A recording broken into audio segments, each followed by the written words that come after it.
Sawadee Cup and welcome to another episode for the Funkit Pod. It's Monday and you know what it means. The MMA Monday, the original MMA Monday back in your life. And what a crazy week/weekend it has been for all things MMA, of course. And as always, this is not a review show. For reviews, you check out Morning Combat. You check out... Well, that's it, actually. I think Morning Combat is enough. Maybe you listen to Ariel Helwani. But, I mean, come on. If you eat your steak well done, you don't deserve any audience, actually. So Morning Combat, because I think those guys eat their steaks medium rare. Probably. No, I think BC probably eats it... BC eats a steak like medium well.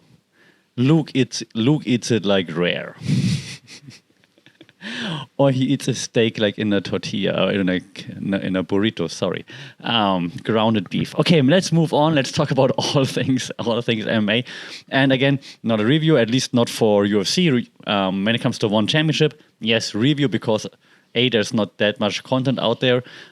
B, I've been exposed to one forever. I've been following them since they started, basically, since when it still was ONE FC. Now it's not ONE FC anymore, by the way. So it's one championship for the past 5 years or so already. So that will be a review. But let's start with the UFC first, because, of course, what a card. And oh my God, it did not deliver. Like, yes, it delivered, but it did not.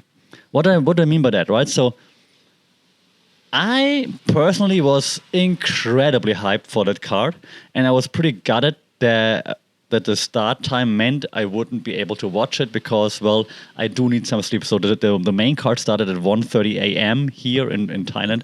So I was like, yeah, no, I can't watch that.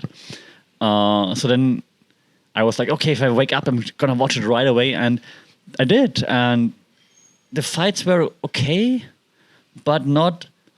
Wow, you know what I mean? Yes, you do. I'm not sure what it was. If it's the maybe even like the fights themselves, the fact that I didn't watch it live, maybe. So maybe that plays a huge role in that. Who could be? Usually I'm hyped to also watch like record fights. Maybe because I obviously knew who won before I watched the fights. Maybe that. But also, again, some of the fights just didn't pan out the way I wanted them to pan out. And that's one takeaway already. I think I picked most of the fights correctly, of course. From the main ones, I picked the main event wrong. And that's because I picked with my heart and not with my mind, obviously, right? But again, we're not here to recap or review things. We are here to talk about like what happened after, how did the media portray it, what did the media do, how did the UFC use the media, and so on. So from a media point of view, of course, the UFC, when they put on the event, if they want to, right? When they want to, they're great. They're like the next to WWE, probably the promotion organization with the best video packages, editing, the best live event, like I know how to call it, like the setup, organization, structure, the way they plan everything, the way they introduce the fighters. Like Bruce Buffer still gives me chills years after years. It's still like, oh my God, look at this. Bruce Buffer is like, in the red corner. It's fantastic. And the camera pans in on Bruce Buffer, goes over to the fighter. Bruce Buffer then fist bumps the fighter. The curse. It's fantastic. So nobody comes close. One championship is trying very hard. They also have great production quality. Not even close. Not even close to what the UFC is doing when they really want to do it, when they're really all in. In those fight nights, like last week, they're not all in. They're like, no one cares. And if the UFC doesn't care, we don't care, right? But in this case, they cared, so awesome. The hype videos, the trailers, the embedded was great. With the exception of DJ Dillashaw not being in it, but now we know why. I say that was all good. Then the events, right? So I'm not going to go through all the fights, obviously. One fight that's going to have huge implications was obviously Belal Muhammad versus Sean Brady. Sean Brady not undefeated anymore. Didn't look great. Maybe Belal looked good. I don't even want to admit it. Oh, God. And the implications, A, of course, Belal moves up in the rankings, obviously. But B, media-wise, he's not going to shut up now, is he? Oh, God. He's already so cringe. he's gonna be more cringe. Oh my god.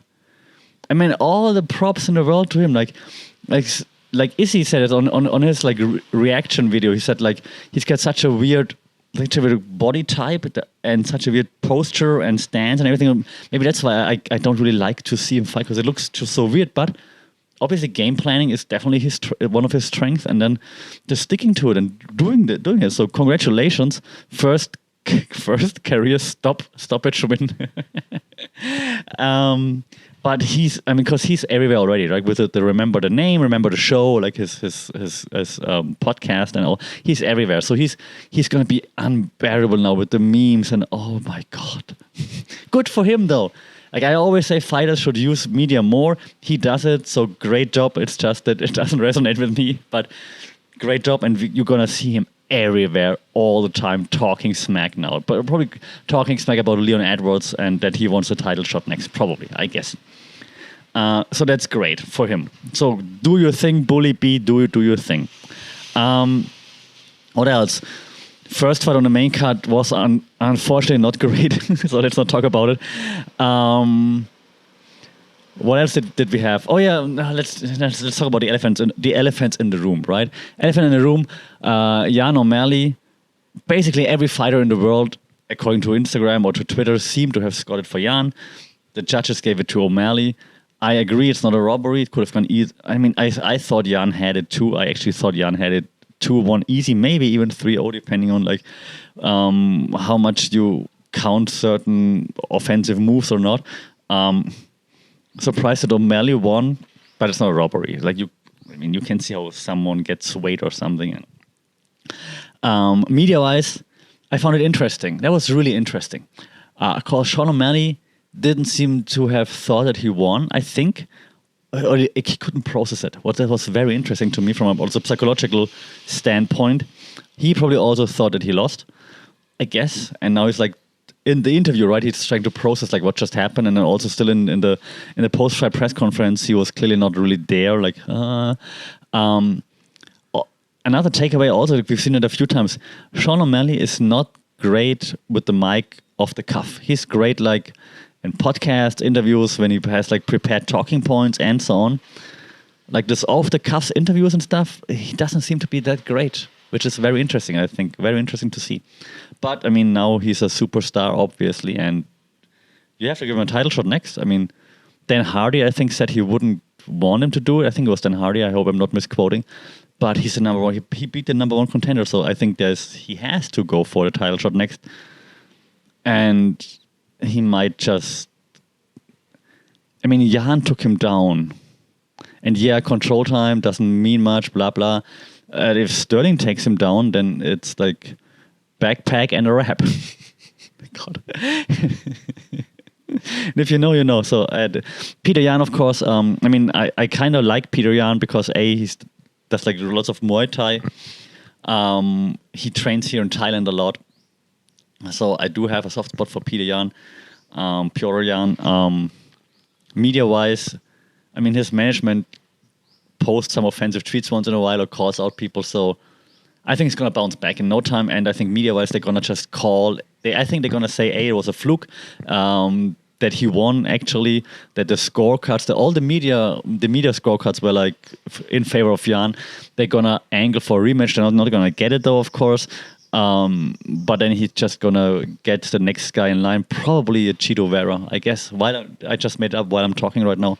He gets a Chito Vera because now... I'm sorry, Cheeto, but Sean O'Malley is number one now. Number one contender. Then co-main event, of course. Yeah, same thing that goes for Bilal. Same thing goes for Aljo now, of course. He's going to be unbearable. Like, I mean, his post-fight speech with the rap, like, human backpack, that's a rap. Like, oh my God. That's going to be in his music video, right? He's going to... oh, God. All the props in the world to...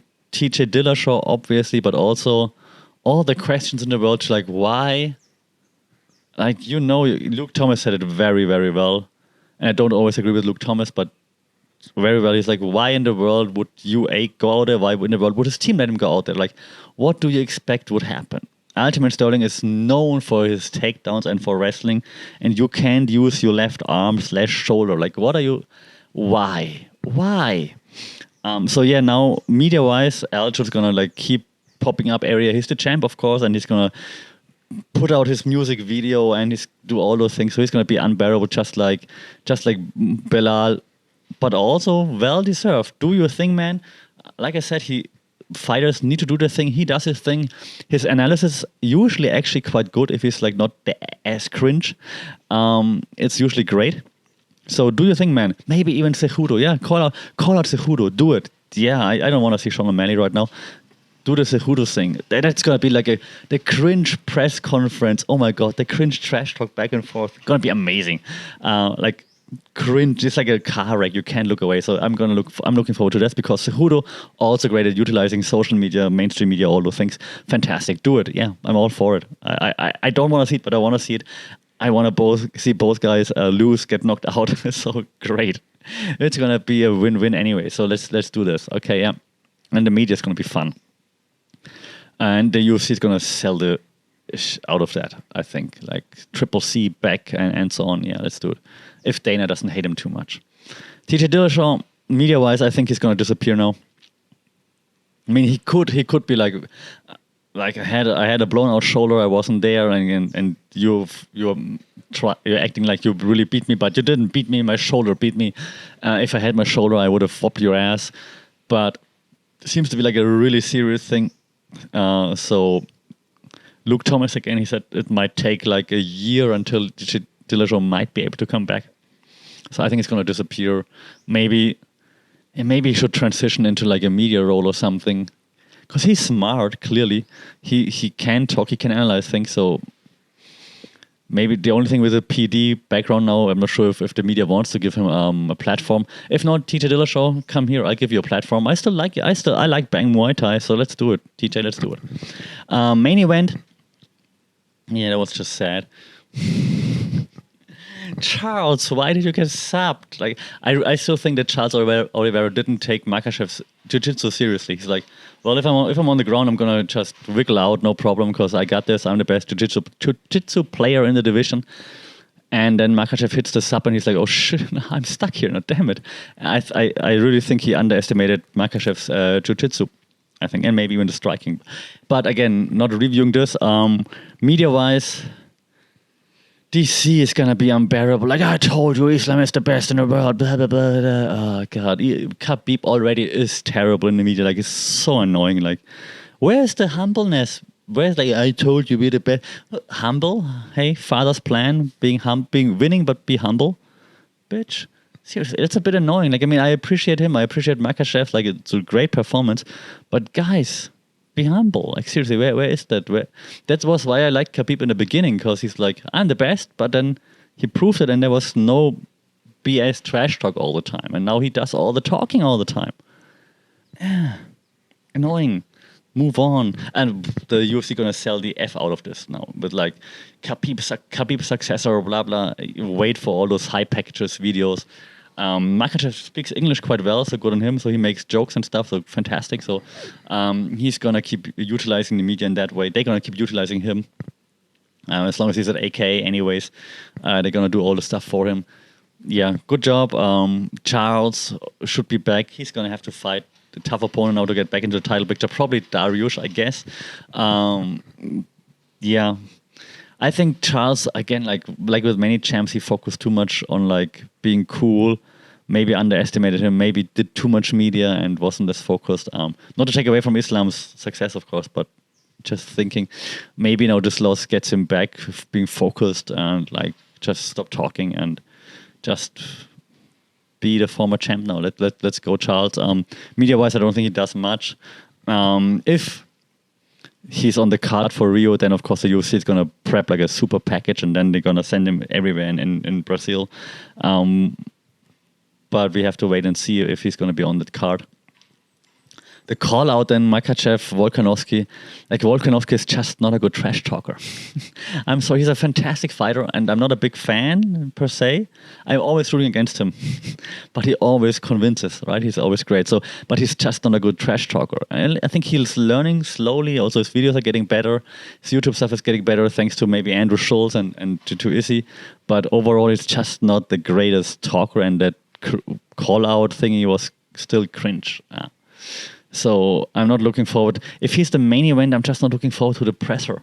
Like, he's a great fighter, but I'm not looking forward to the build-up. I want to see someone who can talk and who can sell the stuff, like in the main event, unfortunately. Sorry, Volko. Yeah, that's my takeaway for UFC 280. Again, great event. Didn't get me as excited as I thought, but maybe because Charles got subbed. Okay, but that's it. Okay, we'll analyze more, of course, as always, once we're coming closer to the next event, like who's being like pushed, who uses media well. Will Izzy be the go-to guy? Probably. Izzy's team really puts together really great videos these days. They just released another video of like the 4 New Zealanders going to New York, like NZ meets NY. Which is great. It's like, yeah, who's it? Like Carlos Olberg, like some highlights, great. Izzy, of course, at the end, great. Champ, even though he didn't deliver in a while, but still a champ. But then also Dan Hooker and Brad Riddell, who don't have a great record right now, unfortunately. And they're like talking trash, or like Hooker talks trash, like, yeah, if you want it, you can get it, against a guy that no one knows. And Brad Riddell, I mean, I hope Brad does well. He also trains in Thailand quite often, right? So I hope he does well. But the recent results, but great video though. Great video. Okay, let's go to the recap section of this week's MMA Monday. So if you're only coming for the UFC, that's it. If you want to hear a recap of one championship, and I only focus on one championship on Prime 3, not one championship 162 or whatever that was. The day before, because that's too much one. The one on Prime, the one that you might have watched, main event, let's just go quickly through it. I have it here. John Lineker versus Fabricio Andrade. Fabricio Andrade lit him up. I told you on this podcast before, I said, Fabricio Andrade takes it. He's going to take him out. He's going to light him up. Superboy, Wonder Boy, whatever his nickname is, he's going to take it. And he brought it to Lineker, and then it's a no contest because of an accidental knee to the groin. So, one championship. So I'm not sure if he hit the groin. I watched it many a times. I still think it hit the stomach. It was a legal knee. I still think that. If not, I mean, I do Muay Thai too, so sometimes it looks like it hits the stomach, but then the top of the knee or something grazes your groin. Okay, great. Happens. But the way Lineker then acted, and like, the cup is broken, you can hear it shatter. Like, what? Have you ever used a cup? A cup doesn't shatter from a knee. I'm sorry, that's why the cup is for. What kind of cup is Lineker wearing? Like, made of eggshells? Like, come on. I don't believe it for a second. That was the easy way out, unfortunately, because he got beat up bad. So that was very disappointing. Co-main, lightweight Muay Thai World Championship, Rayshon Ersel versus Sinsamut Klinmi. I told you Ersel's going to win. He won, but that was a great fight. That was a fantastic fight. Sinsamut really showed up here. Like I told you, he's the next Thai superstar. It was a third fight in one championship only, I believe. He showed up, and it was a split decision, and I can see why. Like, it was really close. They were trading shots like, you kick me, I kick you. It was like, there was no blocking. It was just like, I'm gonna kick and punch you harder than you kick or punch me. Awesome back and forth. Like, huge props to both of them, Rayshon Ersel and Sinsamut. Rayshon Ersel still the champ, but oh god, since like stock rose for both guys. Wouldn't mind a rematch anytime soon. It was fantastic. It was really, really good. Sinsamut like really showed up because, yeah, he knocked out his past 2 opponents and won. But I mean, it wasn't really they just moved in and he just like left hook, I think, and then just knocked them out. So this was now a real fight, and you're like, okay, he's really all that. He's not just hype, he's all that. So huge props to Sinsamut Klinmi. That was pretty cool. Coco main event. Third out from the top, we had Kate Rutolo versus Wali. Sorry. Khrushchev, of course, Kate, of course, I'm sorry, no disrespect, but I mean, ADCC champ, right? Youngest ever. Kate Rutolo, of course, wins via submission.